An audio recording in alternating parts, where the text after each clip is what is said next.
Welcome to Luca and Miguel. Enjoy the video. Open OneNote and navigate to the exact notebook, section, and page you need. You're starting the action now. Select the text. Click, drag, tap and hold, or use Shift plus arrow for keyboard precision, so OneNote knows the range. Once selected, look to the toolbar.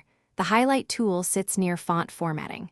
If you prefer shortcuts, use Ctrl plus Alt plus H when available, or open the Format ribbon. This initial selection step makes subsequent color and pen choices apply exactly where you want them.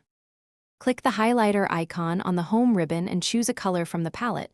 You're deciding visual priority now. If you're using a stylus, set thickness for broader strokes. Otherwise, use the text highlighter for clean, selectable highlights over typed text.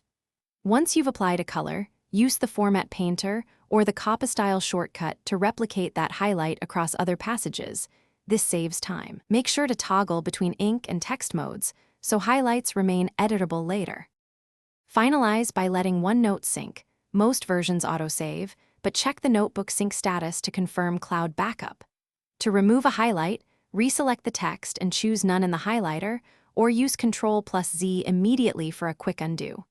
If highlights don't appear on other devices, force a sync or close and reopen the notebook. Also verify your internet connection. If the pen tool paints ink instead of highlighting, switch from Draw to Home mode and reapply the text highlighter to get crisp, selectable highlights. Thanks for watching and please subscribe. It's the best investment you'll ever make.